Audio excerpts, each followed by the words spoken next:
सो anime lovers, आज काफी लंबे टाइम के बाद हम डिस्कस करेंगे एक ऐसी मांगा जो आपके दिल को छू लेगी, द गॉड्स लाई। ये कहानी है सच्चाई, दर्द और एक छुपा हुआ राज जो आपको पूरा वीडियो देखने पर मजबूर कर देगा। तो एंड तक बने रहिए और अगर आपको ऐसे ही अमेजिंग कंटेंट चाहिए तो चैनल को सब्सक्राइब जरूर करें। तो चलिए बिना किसी देरी के शुरू करते हैं। तो देखो, ये मांगा स्टार्ट होती है और नरेटर हमें बताता है कि मैं इस स्कूल में ट्रांसफर हुआ था साल के स्टार्टिंग में और मेरा नाम नत्सुरो ननाओ है और मैं टोक्यो से आया हूँ। मुझे फुटबॉल खेलना भी काफी ज्यादा पसंद है।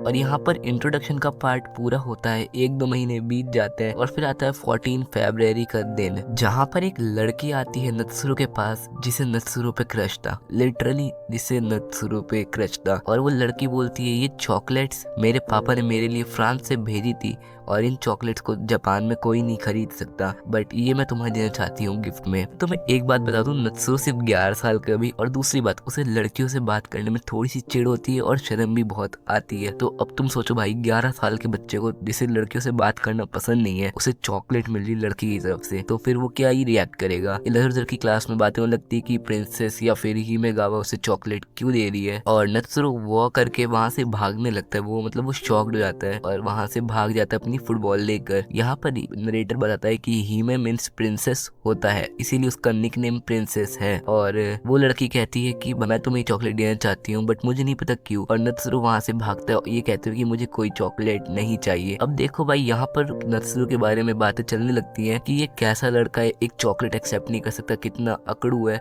बट ऐसा नहीं है, उसे शर्म आती थी इसलिए उस चॉकलेट को एक्सेप्ट नहीं करता है। और उसके बाद नत्सुरो से कोई लड़की बात नहीं करती है। कुछ टाइम बाद ऐसी बात चलती है और नत्सुरो कहता है कोई बात नहीं, मैं लड़के से बात करे बिना भी खुश हूँ। तो उसका एक दोस्त बोलता है हाँ, क्योंकि तुम्हारे पास तुम्हारी फुटबॉल है इसीलिए। आगे हम देखते हैं नत्सुरो अपनी फुटबॉल फील्ड में जाता है जहाँ पर उसे पता चलता है उसके नए कोच के बारे में, जो कि है मारुओ सकाई। उसके पुराने कोच चेंज हो चुके थे, मिस्टर ओकादा। हाँ, मिस्टर ओकादा उसके पुराने कोच थे। वो पूछता है ऐसा क्यों, मिस्टर ओकादा कहाँ गए, और वो बताते हैं कि मिस्टर ओकादा को लास्ट स्टेज कैंसर है, इसीलिए वो चेंज कर दिए गए और हॉस्पिटल में एडमिटेड है। बट यहाँ पर कुछ टाइम के बाद नत्सुरो की और नए कोच की बनती नहीं है, इसलिए नत्सुरो फुटबॉल उठाता है और वहां से भाग लेता है बिना कुछ कहे। यहाँ पर नत्सुरो का एक दोस्त बोलने लगता है कि हाँ, मिस्टर ओकादा हॉस्पिटल में एडमिटेड है, जैसा कि मैंने तुम्हें पहले बता दिया था। और फिर अब नत्सुरो के दोनों दोस्त चले जाते हैं और नत्सुरो को मिलती है एक घायल बिल्ली जिसे कोई छोड़ के चला गया था। नत्सुरो को उस बिल्ली पे दया आ जाती है और नत्सुरो उसे अपने घर उठा लाता है। यहाँ पर उसके घर के बारे में तुम्हें 2-3 चीजें क्लियर कर दूं। देखो, उसके डैड नहीं है, वो एक आंटी के साथ रहता है। अब आंटी मैं क्यों कह रहा हूँ, क्योंकि ना उसके बारे में कुछ, आंटी के बारे में लिखा ही नहीं गया कि वो कौन है, या तो उसकी माँ या गार्डियन है, और कुछ लिखा नहीं गया। अब देखो, हम उन्हें माँ मान सकते थे बट आगे कुछ ऐसा हो रहा था जिससे हम माँ तो नहीं कहेंगे, तो मैं तुम्हें उस बारे में आगे बताऊंगा। और अगर तुम्हें जानना है तो वीडियो में बने रहना। तो हम देखते हैं कि नत्सुरो अपनी बिल्ली को कहते हैं प्लीज तुम शांत रहना और यहाँ पॉटी मत करना, और वो अपने घर के अंदर चला जाता है। यहाँ पर जो उसकी गार्डियन है वो बैठी हुई थी और बहुत ज्यादा स्ट्रेस में थी क्योंकि वो एक मांगा राइटर थी। अगर तुम पहले के टाइम के कार्टून्स जैसे कि डोरेमोन या शिनचैन देखते थे तो वहाँ पर हमें 1-2 मांगा राइटर्स दिखाए गए जो कि सच में ऑल टाइम सदमे में ही रहते थे, क्योंकि जापान के मांगा राइटर्स के ऊपर सच में बहुत ज्यादा ही प्रेशर होता है मांगा लिखने का। फिर नत्सुरो कहता है कि क्या प्लीज हम लंच कर सकते हैं, और देखो यहाँ पर ना उसका जो निकनेम है वो रिवील होता है। उसका निकनेम रिट्स था, तो वो कहता है क्या हम लंच डिनर कर सकते हैं, तो वो कहती है हाँ क्यों नहीं। उसके बाद वो बताने लगती है कि उसका जो एडिटर है मांगा का, वो चाहता है कि वो मांगा के 2 वॉल्यूम इसी महीने में लिख दे, क्योंकि ओबॉन हॉलीडे आ रहा है जो कि मांगा फेस्टिवल होता है जापान का। इस पर नत्सुरो कहता है प्लीज आप रोते रोते अपने आंसू इस रेमन में मत गिराओ, मुझे बड़ा अजीब लग रहा है और मैं अपने रेमन भी नहीं खा पा रहा। उसके बाद नत्सुरो बताता है कि आज हमें नए कोच मिले क्योंकि हमारे पुराने कोच मिस्टर ओकादा हॉस्पिटल में एडमिट है, वो भी लास्ट स्टेज कैंसर के साथ। तो जो उसकी गार्जियन है वो कहती है, मुझे उसे बहुत बुरा लगता है क्योंकि मिस्टर ओकादा सच में बहुत अच्छे इंसान थे और वो भी जिंदा है। तो उसके बाद नत्सुरो कहता है कि हमेशा लोग कैंसर से मारे जाते हैं, तो वो कहती है नहीं, कभी कभार ऐसा होता है जिनका बैड लक होता है। तो वो कहता है पर मेरे डैड तो मारे गए, तो वो बोलती कि हाँ वो सिर्फ एक बैड लगता। तो हाँ, यहाँ पर मैं तुम्हें पहले बता दी थी मैंने कि उसके डैड मर चुके हैं। उसके बाद हम आगे देखते हैं कि वो जो लड़की है हाँ रिट्स, वो कहती है कि क्या प्लीज तुम ये करना बंद कर सकते हो, और वो क्या कर रहा है वो तुम पैनल में देख ही सकते हो। तो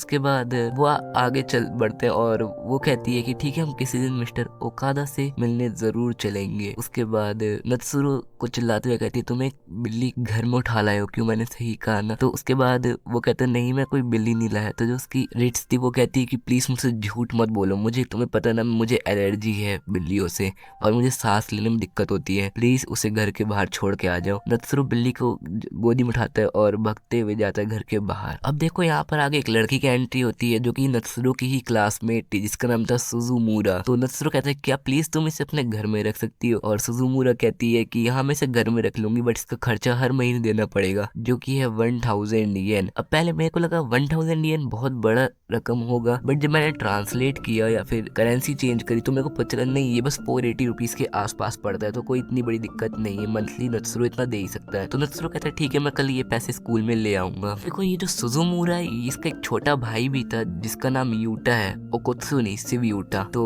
हम देखते हैं कि वो सारे कुछ सामान वान लेने गए थे और नत्सुरो भी उनके साथ जाता है क्योंकि उसे सुजुमुरा का घर देखना था ताकि वो अपनी बिल्ली से कभी भी मिलने जा सके। जब वो तीनों सुजुमुरा के घर पहुंचते हैं तो वो देखते हैं कि उनका घर काफी ज्यादा टूटा हुआ है, यानी नत्सुरो देखता है कि सुजुमुरा और यूटा का घर काफी ज्यादा टूटा फूटा है जो कि सच में बहुत ही ज्यादा बेकार लग रहा था। और वो घर के अंदर आके देखता है कि वहाँ कोई नहीं था और पूरा अंधेरा था। नत्सुरो पूछता है कि तुम्हारे पेरेंट्स कहाँ हैं? सुजुमुरा बताती है कि वो अभी घर पर नहीं है, वो कहीं बाहर गए हुए हैं। तो उसके बाद नत्सुरो कहता है थैंक यू मुझे अपने घर लाने के लिए और मैं अपनी बिल्ली को रखने के लिए।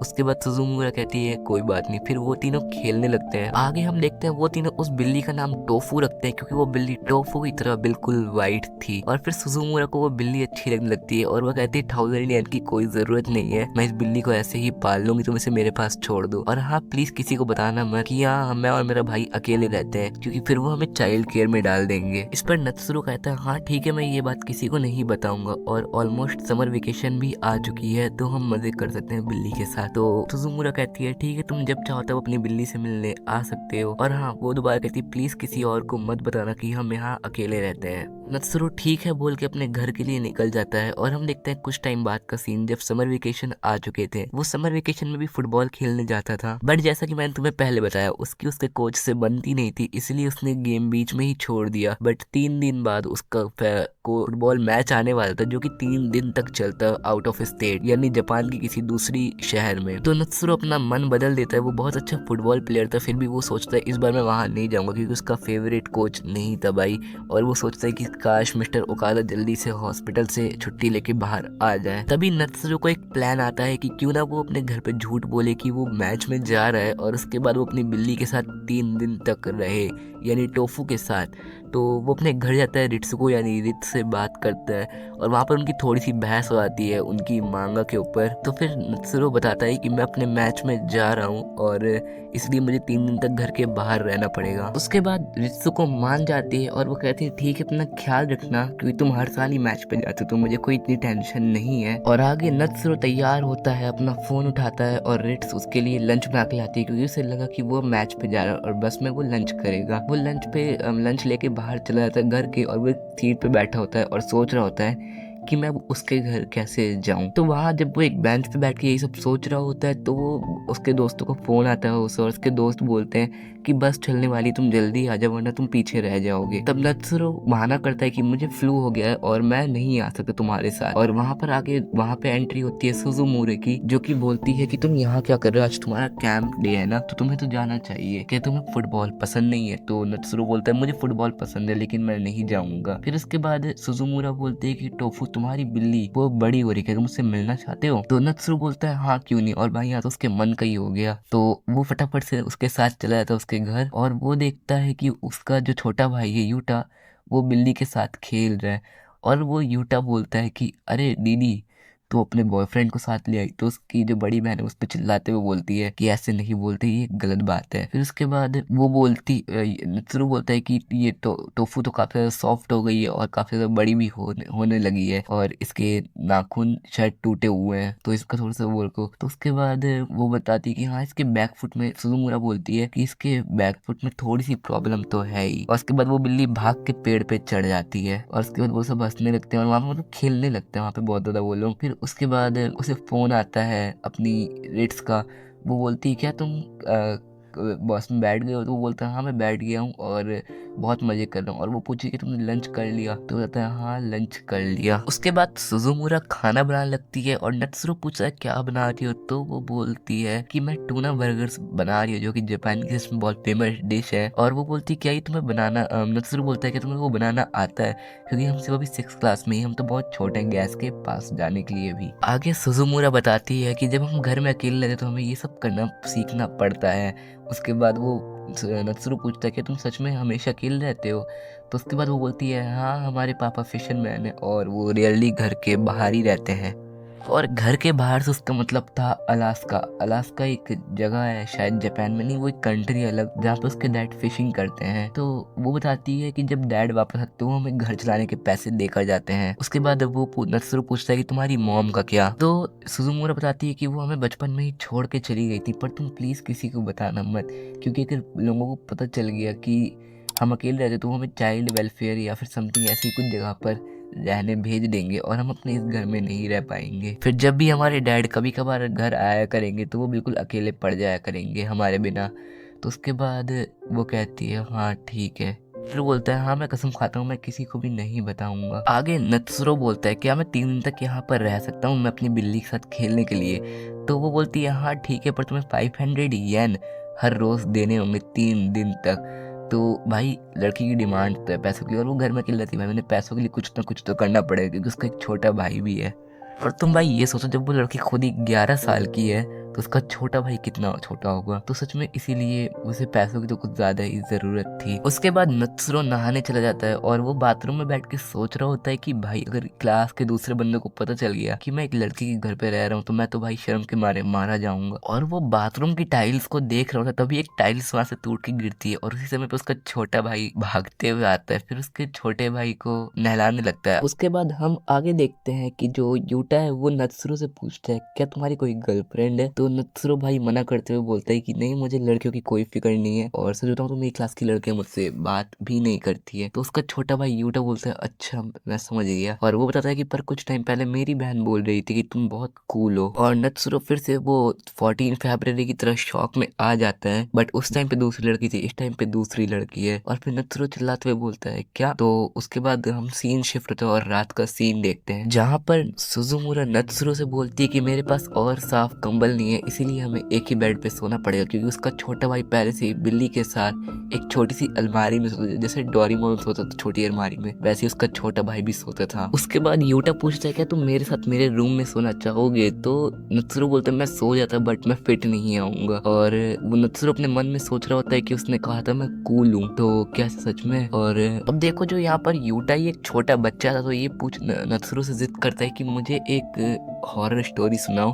तो नत्सुरो कहता है ठीक है मैं तुम्हें एक हॉरर स्टोरी सुनाता हूँ जो कि मैंने अपनी मॉम से सुनी थी। मॉम का जिक्र तो हो गया बट मॉम है कहाँ वो कुछ पता नहीं है। अब यहाँ पर जो यूटा है ये नत्सुरो और सुजुमुरा के बीच में आकर लेट जाता है और वहाँ पर बिल्ली भी उनके कंबल के ऊपर बैठ जाती है आराम से आकर। फिर नत्सुरो कुछ बड़बड़ाना शुरू करता है, तो कुछ कहानियां सुनाना शुरू करता है और वो कहता है कि अब मैंने तुम्हें ढूंढ लिया। और वो पीछे मुड़ के कस के चिल्लाता है और वहाँ पे सब डर जाते हैं। फिर कुछ टाइम बाद नत्सुरो पूछता है सुजुमुरा से क्या तुम भूतों में विश्वास रखती हो? और उसी के तुरंत भाई विंडो पे खटखट की आवाज आने लगती है और सब डर जाते हैं। फिर उसके बाद नत्सुरो हिम्मत करता है और जाके विंडो खोलता है तो वो देखता है वहां पर सिर्फ एक बीटल था और वो उसका भाई तुरंत ही बीटल को पकड़ने बाहर चला जाता है जब वो देखता है कि वहां पर सिर्फ एक बीटल है। फिर उसके बाद जैसे वो पीछे मुड़ता है तो सुजुमुरा डर के मारे नत्सुरो को गले लगा लेती है और रोने लगती है। तो उसके बाद और वो अजीब तरीके से बोलने लगती है कि मैंने कुछ नहीं किया, प्लीज मुझे वहाँ मत आ, मेरे पास मत आना, मेरे पास मत आना, मैंने कुछ नहीं किया। सो एनिमे लवर्स, जब सुजुमुरा अपने इमोशंस को कंट्रोल नहीं कर पाई और नत्सुरो को गले लगाकर रोने लगी, ये सेंस बस दिल छू देने वाला था। लेकिन ये कहानी यही खत्म नहीं होती,